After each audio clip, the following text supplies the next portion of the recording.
Bienvenue dans cette vidéo qui va recenser les meilleurs films et les meilleurs albums de 2020 selon mes goûts personnels.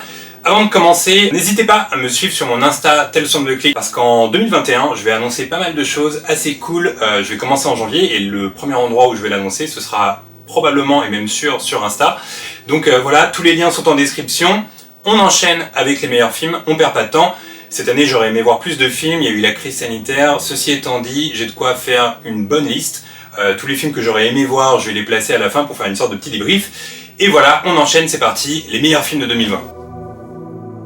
À la 10e place, The Way Back, un film qui raconte l'histoire d'un type qui a manifestement tout perdu, qui en plus de ça est alcoolique et qui a la chance et l'opportunité d'entraîner une équipe de basket mal en point. Dit comme ça sonne comme un film qu'on a vu des milliers de fois, et quand j'ai commencé à regarder ce film, c'est un peu l'impression que j'avais. J'étais un peu en mode, ok, cette histoire on la connaît, sauf que là pour le coup c'est plutôt bien fait, plutôt bien construit, et surtout c'est porté par Ben Affleck, qui est vraiment extraordinaire dans ce film. C'est une des raisons principales pour lesquelles je mets ce film dans ce classement. Il m'a vraiment bluffé, et en plus, dans une interview, il a expliqué que ce film c'était un peu une sorte de... d'auto-psychanalyse pour lui, parce qu'il a réglé pas mal de problèmes avec ce film, des problèmes qu'il a dans la vie perso. L'ensemble est plutôt cool, on passe un bon moment. Moi j'aime bien ce genre de film un peu sur la solitude. Il y a une ambiance très The Wrestler d'Aronofsky dans le film, je trouve ça assez chouette. Et voilà, ça a vraiment fait le job, et comme je l'ai précisé juste avant, c'est vraiment la prestation de Ben Affleck qui m'a fait aimer ce film à fond. Et aussi la mise en scène que je trouve vraiment habile par moments. Donc voilà, The Way Back pour rentrer très tranquillement dans ce classement. À la 9e place, Dawson City. Pour vous expliquer ce qu'est ce documentaire, il faut remonter dans les années 70, plus précisément en 1978, puisque cette année-là, un type avec une pelleteuse a découvert plusieurs pellicules enterrées. Dawson City, c'est une petite ville au Canada qui, dans les années 1800, enfin à la fin des années 1800, a prospéré parce qu'il y a une ruée vers l'or là-bas.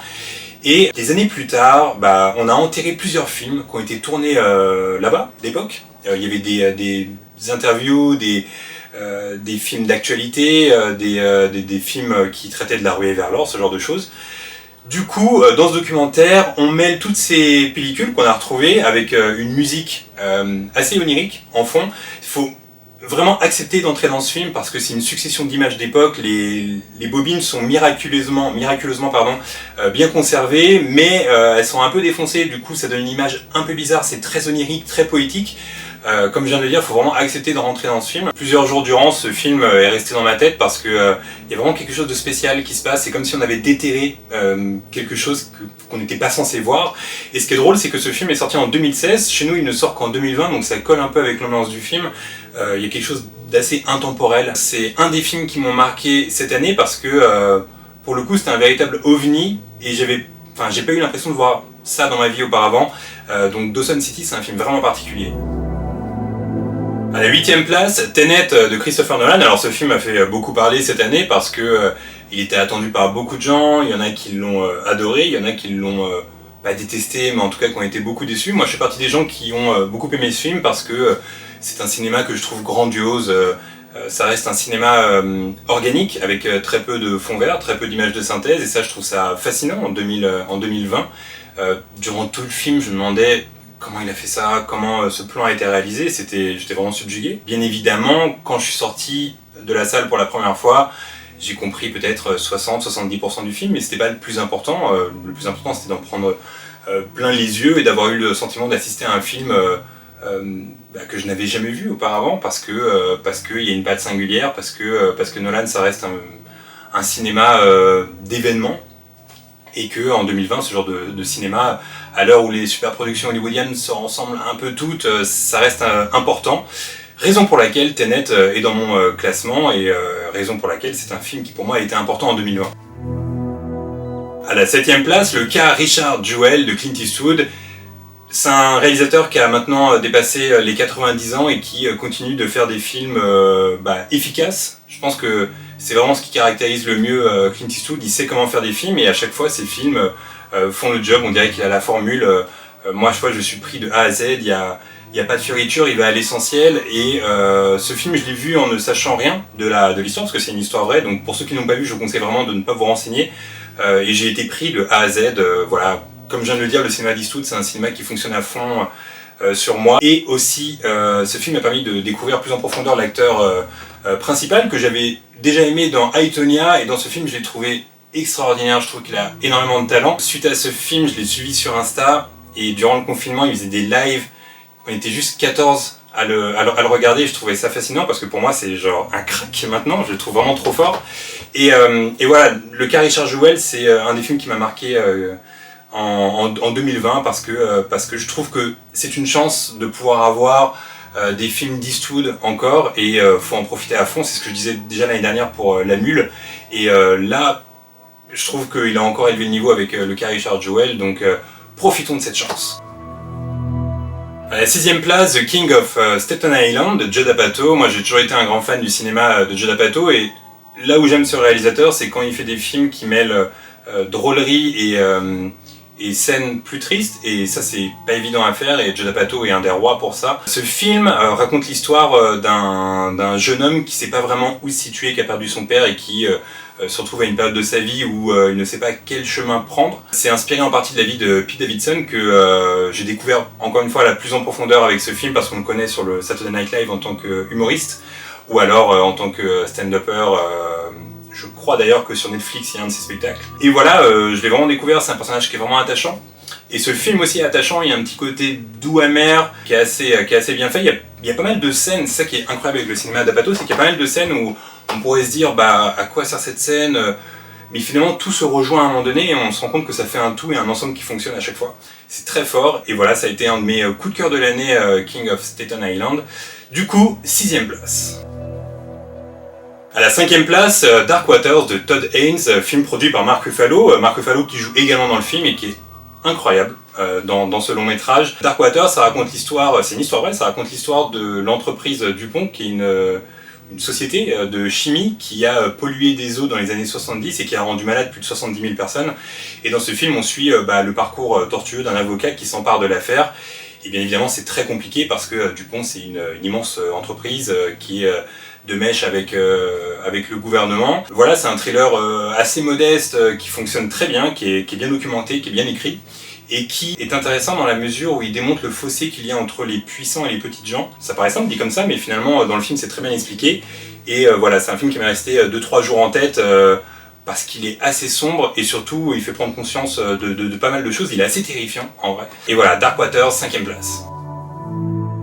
À la 4ème place, Sound of Metal, un film qui devait sortir cette année, que j'ai eu la chance de voir. D'ailleurs c'est assez étrange parce qu'il est daté de 2019, finalement il est sorti en 2020 en Amérique du Nord, et il sort très bientôt en France, je crois en janvier, sur Prime Video.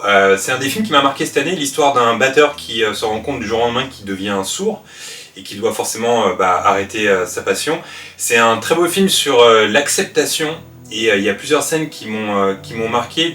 En fait, de tous les films qu'il y a eu cette année, je pense que Sound of Metal contient les scènes les plus marquantes que j'ai vues en 2020. C'est un très beau film, il y a aussi un gros travail sur le son. C'est un Français qui a fait la musique du film. Je crois d'ailleurs que j'ai son nom ici, c'est Nicolas Becker qui a fait un super travail parce que tout est basé sur le son, parce que le type devient sourd, donc du coup c'est hyper habile dans la mise en scène. À la base c'était un film que devait réaliser Derek Cianfrance, qui est le réalisateur de Place Beyond the Pines entre autres. Il avait écrit ça il y a hyper longtemps et finalement ça ne s'était pas fait. Du coup il a refilé le projet à un pote, il a écrit le scénario avec lui. Et voilà, ce film arrive en 2020 et c'est pour moi une des révélations et des films qui m'ont vraiment marqué cette année. À la 3ème place, La femme qui s'est enfuie de Hong Sang-soo, un réalisateur coréen que j'aime beaucoup. Il fait des films qui sont très minimalistes, sans fioriture. Ça me fait pas mal penser aux nouvelles de l'auteur de BD Adrian Tomin. C'est vraiment un truc qui me parle à fond. Et dans ce film, on suit l'histoire d'une jeune femme qui, le temps de quelques jours, va retrouver plusieurs amis puisque son mari est en voyage d'affaires et c'est la première fois qu'ils sont séparés en 5 ans. Et en fait, c'est une succession de discussions entre elle et ses amis. On pourrait avoir l'impression qu'il se passe pas grand chose, mais pourtant il se passe beaucoup de choses, c'est très mélancolique, c'est très poétique. Et voilà, moi c'est un cinéma que j'aime beaucoup, et pour ceux qui n'ont jamais vu de film de ce réalisateur, je vous conseille plusieurs de ses films. Il a fait aussi un autre film en 2020 que j'aime beaucoup, qui s'appelle Hotel by the River. Et voilà, c'est toujours un plaisir, il fait parfois tourner des françaises, je sais qu'il a fait des films avec Isabelle Huppert. Donc La femme qui s'est enfuie, 3ème place.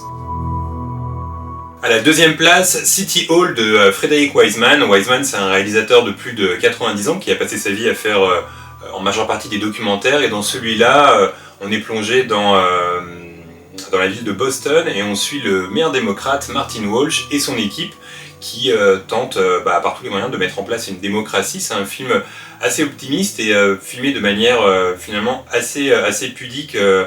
Il y a un autre documentaire de Wiseman qui s'appelle Monrovia, Indiana, qui était sorti je crois 2 ans plus tôt et qui nous plongeait dans l'Amérique profonde, l'Amérique de Trump. Il y avait un côté hyper pessimiste, là c'est vraiment tout le contraire. Et voilà, moi j'aime beaucoup son cinéma. Alors faut vraiment prendre son temps et accepter d'entrer dedans parce que je crois que le documentaire fait 4h30, mais moi personnellement je les ai pas vus passer parce que c'est si bien filmé et c'est surtout si bien construit, c'est le plus important, si bien construit que chaque plan vaut quelque chose et chaque plan veut dire quelque chose. Et voilà, c'était une vraie claque cette année, ça m'a donné envie de voir les documentaires qui me manquaient de Frederick Wiseman. Ils sont assez difficiles à trouver, j'ai essayé de les trouver en VOD mais il n'y a pas tout. Mais voilà, en tout cas, un de mes objectifs de 2021, ça va être de voir le plus de docu possible de Wiseman parce que je trouve que ce type est un des meilleurs dans l'exercice et pour ceux qui ne connaissent pas son travail, vraiment je vous encourage à voir ses films. Et enfin la première place, Manque de David Fincher, un film qui était énormément attendu et qui moi m'a complètement subjugué. Il faut savoir que ce film à la base c'était le père de Fincher qui l'avait écrit et finalement c'est son fils qui l'a récupéré des années plus tard. Ça raconte l'histoire du scénariste Herman Mankiewicz qui a écrit le film Citizen Kane et justement dans ce film on suit ce passage où il a écrit Citizen Kane pour Orson Welles. Ce film pour moi c'est une véritable lettre d'amour au cinéma. Dans bien des domaines ça m'a fait penser un peu à Once Upon a Time in Hollywood parce que on est plongé dans l'âge d'or d'Hollywood et tout est marquant dans ce film. Il y a eu un travail sur le son qui est hyper intéressant, un travail sur l'image également. On est plongé dans cet univers-là, c'est vraiment un retour dans le passé. C'est bien écrit, c'est hyper bien documenté. En fait, c'est le genre de film, et j'adore ces films-là, c'est le genre de film qui vous pousse à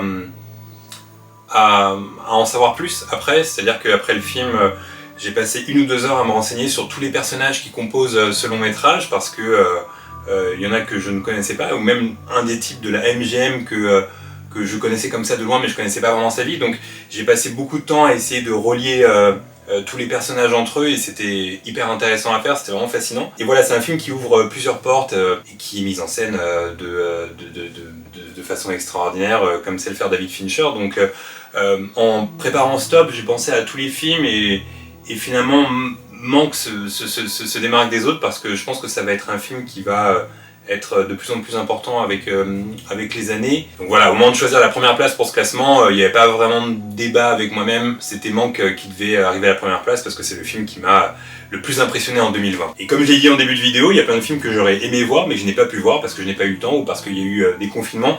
Des films comme L'Adieu, comme Drunk, comme Madré, comme Emma, comme Never Really Sometimes, Les Filles du Docteur March, Les Choses qu'on dit, Les Choses qu'on fait, Eva en août ou encore Le Diable tout le temps. Tous ces films j'aurais aimé prendre le temps pour les voir mais malheureusement ils ne se trouvent pas dans ce classement parce que tout simplement je les ai pas vus. Il y a d'autres films que j'ai vus qui auraient pu aussi être dans ce classement, des films comme Je veux juste en finir, 1917 que j'ai trouvé très efficace au niveau technique. Soul que j'ai vu il y a 2 jours et que j'ai trouvé très intéressant parce que j'ai le sentiment que c'est le premier film Pixar qui est beaucoup plus réservé aux adultes qu'aux enfants. C'était un peu le cas avec Wall-E, mais Wall-E ça parlait un peu à tout le monde, mais là Soul c'est vraiment... j'ai du mal à imaginer ça accessible pour des enfants de 6-7 ans par exemple. Malmcrob que j'ai beaucoup aimé, Séjour dans les monts Fushun que j'ai trouvé très beau également, Les 7 de Chicago que j'ai trouvé vraiment enthousiasmant, ou encore Le sel des larmes et Invisible Man qui était un film très actuel. Voilà, maintenant on peut passer aux albums. Et avant de commencer, il faut savoir que tous les albums dont je vais parler seront dans une playlist Spotify que je vais créer qui est dans la description. En plus des 10 albums dont je vais parler, j'ai placé plein de sons que j'ai écoutés en 2020, donc je vais vous faire une super playlist qui regroupe tout ce qui pour moi y a de mieux musicalement sur l'année qui vient de s'écouler. À la 10e place, Anna du groupe Lomelda, le projet d'une musicienne qui s'appelle Anna Reid. À la base elle faisait de la bedroom pop, ce qu'on peut appeler de la bedroom pop, mais ça s'est vite transformé en indie folk. Voilà, c'est très beau, c'est très intimiste. Dans cet album elle se raconte beaucoup, elle se livre pas mal. C'est des mélodies qui sont assez douces. Elle avait sorti, je crois, une sorte d'album avec, une sorte d'album live Audiotree qui regroupait pas mal de chansons qu'on trouve dans l'album Anna, donc j'attendais avec impatience qui est un vrai album studio. Voilà, les chansons ont été upgradées par rapport au live et ça donne un ensemble très réussi et voilà, j'ai hésité avec quelques albums pour la 10e place mais je pouvais pas ne pas mettre Lomelda, donc on commence avec elle, on enchaîne avec le 9e. À la 9e place, Gone de Look Mom I'm on TV. Alors pour ceux qui suivent mes classements, ça devient assez récurrent, il est souvent là. Je continue d'être surpris par la carrière de ce type parce que c'est un mec qui fait une sorte d'indie rock un peu lofi, mais il fait ça tout seul parce qu'il a pas de label, il a très peu de gens qui le suivent sur Bandcamp ou même sur, je crois qu'il a un compte Facebook, mais c'est un type assez mystérieux. Je trouve que ses albums sont épatants, vraiment, je trouve ça très bien réussi. Là par exemple son dernier album, les chansons sont rentrées en tête au bout de 2 jours et m'ont suivi pendant pas mal de semaines. C'est hyper efficace, je trouve ça beau en fait. Et je suis vraiment surpris que personne ne le suive et que, comme j'ai dit plus tôt, il n'ait pas de label ou qu'il perce pas plus que ça parce que je trouve qu'il a énormément de talent. Donc voilà, je crois que dans mes 3 derniers classements, il y était. Donc il y a des chances qu'il y soit encore l'année prochaine. Surtout qu'il est hyper prolifique parce qu'il a sorti un album cette année, mais je crois qu'il a sorti aussi d'autres petits albums sur Bandcamp. Et c'est toujours aussi bon, voilà. Donc pour la 3e ou 4e année consécutive, Look Mom I'm on TV dans mon classement.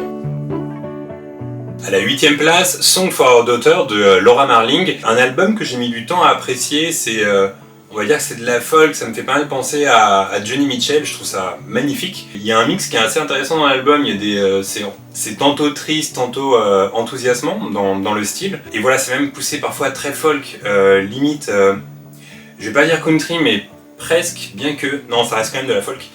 Et voilà, j'ai trouvé ça magnifique. En fait, j'ai découvert cet album via une chanson qui s'appelle For You, qui est extraordinaire. Et voilà, c'est quand même un de mes coups de cœur de cette année que j'ai écouté pas mal de fois. Ça m'a pris quand même pas mal d'écoutes pour me lancer dedans, mais finalement, je trouve ça vraiment vraiment beau et c'est pour moi son album le plus réussi. À la 7e place, l'album Songs d'Adrian Lenker. Si je dis pas de bêtises, je crois qu'avec son projet Big Thief, elle était première de mon classement l'année dernière. Voilà, là, elle a fait un album solo, je crois qu'elle s'est enfermée dans une sorte de cabane dans les bois dans le Massachusetts.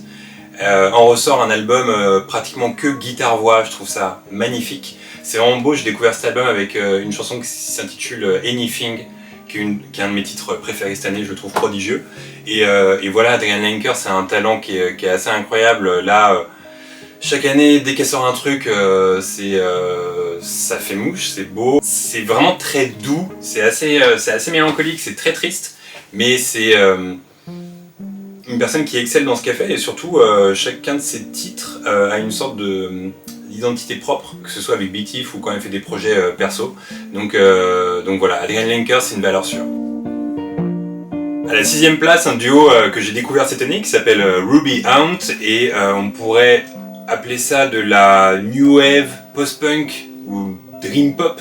En tout cas, c'est un mélange des trois et je dirais que c'est vraiment de tout ce que je vais placer dans le classement, c'est vraiment ma grosse surprise de 2020. Parce que je connaissais pas et finalement il n'y a aucun titre qui est acheté, j'ai trouvé ça très prenant. Et surtout je ne me lasse pas des titres, voilà. Et donc voilà, Ruby Haunt, grosse surprise. Je vais mettre plusieurs sons dans la playlist, vous verrez, c'est assez entêtant, même des mois plus tard. À la 5e place, Marc Kozelek qui a sorti 2 albums cette année et pour ceux qui me suivent depuis longtemps, vous savez que c'est mon artiste préféré. Je place souvent ses sons dans mes stories Insta et j'en parle souvent dans mes classements. Cette année, il a sorti 2 albums. Le premier album, c'est un concept vraiment poussé à l'extrême parce que c'est du chant-et-voix, en gros c'est des mélodies au piano. Et il raconte sa tournée qui part de San Francisco, qui traverse tout le Canada jusqu'à son retour à Los Angeles. C'est comme imaginer et c'est comme lire des nouvelles, donc si vous voulez vous lancer dans Marc Kozelek, je vous conseille vraiment de lire les paroles en même temps, de lire les lyrics parce que c'est très beau, c'est pour moi le type qui écrit le mieux et son dernier album, c'est un album qu'il a écrit avec Boy et White qui est un peu plus chanté pour le coup, avec des textes encore une fois formidables. Voilà, je pense que je me lasserai jamais de ce qu'il fait parce que c'est un style que j'adore et tout ce qu'il écrit, je trouve ça formidable, c'est vraiment imagé et on se plonge dans l'ambiance à chaque fois et voilà, moi je trouve ça jamais décevant. Et 5e place, j'aurais pu le mettre plus haut mais en même temps je vais pas forcer. En tout cas voilà, Marc Kozelek et ses 2 albums, 5e place. À la 4e place, Mixing Colors de Roger et Brian Eno. Brian Eno qui est un de mes artistes préférés, 2 de ses albums font partie de mes albums préférés de tous les temps. À savoir Ambient Music for Airport et Apollo. c'est de la musique, alors c'est de l'ambiante musique, et pour ceux qui connaissent pas, c'est de la musique qui est vraiment basée sur l'instrumental, pas de paroles, c'est quelque chose de très contemplatif. Et cet album a été important pour moi cette année pour deux raisons. Déjà à cause de la crise sanitaire, parce que étrangement j'ai écouté plus de musique, enfin étrangement, j'ai écouté plus de musique que regarder de films, parce que c'était, je trouve, un meilleur moyen de s'évader. Très souvent je partais à 23h ou minuit quand il y avait vraiment plus personne dans les rues pour marcher et écouter de la musique, et cet album je l'ai beaucoup écouté. Et la deuxième raison pour laquelle il était très important pour moi, ça fait partie de la surprise dont je vous parlais en intro, en vous demandant de s'abonner à l'Insta, parce que je l'annoncerai plus tard, je ne peux pas vraiment en parler. Mais en tout cas, cet album a été très important pour moi. Et cette année, il y a beaucoup d'albums d'ambiance que j'ai écoutés, parce que c'est un de mes genres musicaux préférés, et qu'on aurait pu se trouver dans ce classement. Par exemple, l'album de J.A. Margaret, que j'ai trouvé formidable, l'album d'une artiste qui s'appelle Anna Roxanne, que j'ai découvert cette année, et qui se rapproche pas mal de ce que fait une autre de mes artistes préférés, Lisa Rice, qui a un projet qui s'appelle Grouper. Et enfin, un artiste qui s'appelle Shiei Atakeyama, que j'ai découvert cette année, un japonais qui fait de la musique ambiante. Alors lui, il est hyper prolifique, parce que je crois que cette année, il a sorti un truc comme... je dirais une bêtise, mais 7, 8, 9 albums, c'est assez fou. Et c'est la musique que j'ai écoutée le plus souvent pour m'endormir. J'ai pas mal de difficultés à m'endormir la nuit.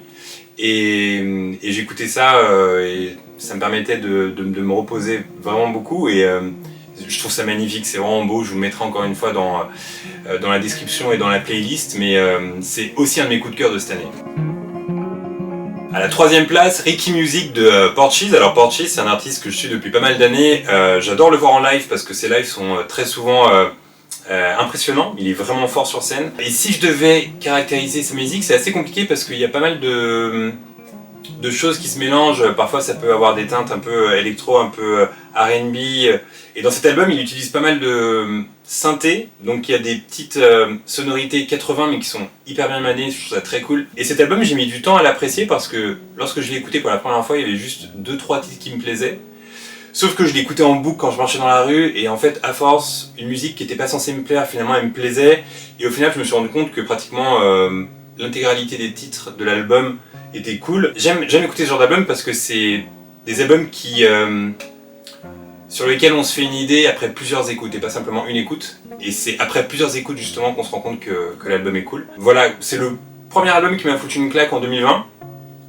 Durant le premier trimestre, je me disais qu'il allait être numéro 1 à la fin de l'année.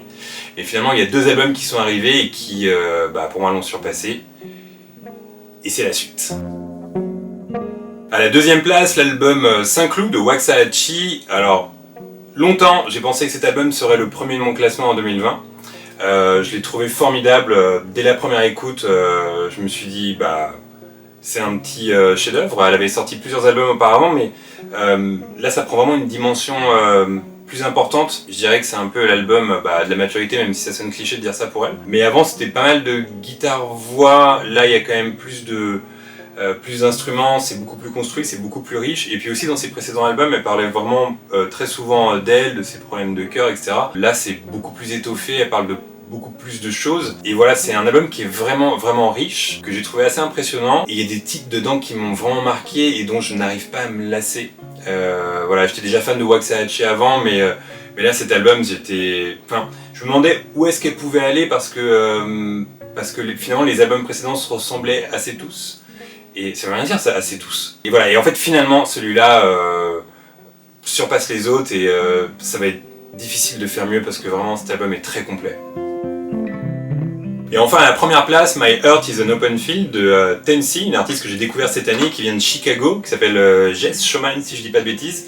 Et j'ai découvert cet artiste parce que le guitariste de son groupe n'est autre que Spencer Ratcliffe, qui est un artiste que j'aime beaucoup également.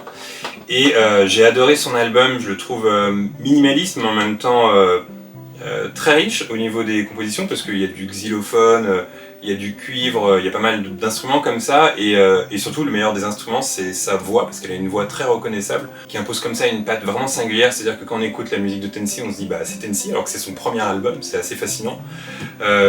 Il n'y a aucun titre à jeter, je les trouve tous formidables, vraiment c'est un album qui est épatant, que j'écoute en boucle depuis qu'il est sorti, mais vraiment en boucle. Il n'y a pas une journée où j'écoute pas un titre de Tensi, et ça c'est très rare que ça arrive. Du coup voilà, Tensi c'est un peu vraiment le choc, c'est un peu la révélation cette année. Pour un premier disque, c'est assez impressionnant parce que tous les titres se valent, et ça c'est très rare pour un premier album. Donc voilà, Tennessee, première de ce classement. Voilà, comme je l'ai dit auparavant, je vais prendre tous mes titres préférés de ces 10 albums, je vais les mettre dans une playlist et je vais ajouter également plein de titres d'autres albums qui auraient pu se trouver dans ce classement mais que j'ai adoré également. Et parmi ces albums, je me suis fait une petite note ici. Il y a les albums de Randy Price, qui est également un artiste que j'ai découvert, et selon ma playlist Spotify, c'est l'artiste que j'ai le plus écouté en 2020. J'étais assez bluffé. Après, il a sorti un album de 4 titres seulement, donc voilà, je ne l'ai pas vraiment trouvé éligible pour ce classement. Il y a l'album de Phoebe Bridgers aussi que j'ai trouvé très bon. Elvis Presley qui a sorti 2 albums, un sous son nom et un autre sous le nom d'un nouveau projet qui s'appelle Going Nowhere ou The Going Nowhere, je sais plus. Qui était très cool également. L'album de Kevin Morby, de Filmedic. Filmedic, j'ai vraiment hésité entre Lomelda et Filmedic, je trouvais ça très beau. Juliana Barwick qui fait aussi de l'ambient musique. Dandelion Hands qui est très cool. Soccer Mommy qui était très réussi. Même l'album de Bob Dylan, alors je suis pas forcément un gros fan, enfin je trouve ça extraordinaire, mais le dernier album, il y a une chanson qui dure 16 minutes je crois, dans laquelle il raconte l'assassinat de Kennedy. J'ai trouvé ça d'une beauté incroyable. Quoi d'autre? Drain aussi, qui était très cool, premier album je crois il me semble pour Drain, et Skull Crusher, mais encore une fois Skull Crusher j'ai trouvé ça très beau, mais c'est un album de 4 titres, un peu comme Randy Price. Donc du coup j'ai pas mis ça dans le classement, mais je vais vous faire un mix, et il y a plein d'autres albums aussi que j'ai adoré. Je vais vous faire un mix dans cette playlist que vous trouverez en description. Voilà, c'est la fin de cette vidéo. J'en profite pour vous remercier d'être toujours de plus en plus nombreux sur la chaîne. 2020 ça a été une période un peu... je dirais une période entre parenthèses parce que j'ai préparé pas mal de choses pour 2021, je vous en parlais en intro. Donc voilà, j'ai hâte de vous en parler, j'ai hâte de vous montrer tout ça, d'avoir vos réactions, tout ça. Donc voilà, qu'est-ce que je pourrais vous dire de plus? Voilà, merci pour vos commentaires, ils sont toujours très cool. Merci aussi à tous ceux qui suivent le podcast, je reçois pas mal de messages sur Insta, sur Twitter, ça a l'air de vous plaire, donc c'est cool. Pour ceux qui l'ignorent, il y a un podcast TFTC qui existe maintenant depuis 1 an, le lien est dans la description également. Et puis voilà, on se retrouve, je crois, en janvier 2021 pour un deuxième split. Là aussi merci pour vos retours pour le premier épisode de Split qui avait été très bien reçu. Là j'en prépare un deuxième pour janvier. Et puis voilà, puis après plein de choses, etc. J'en parlerai sur les réseaux. Et ici sur YouTube, bonne année 2021 et on se retrouve bientôt. Ciao!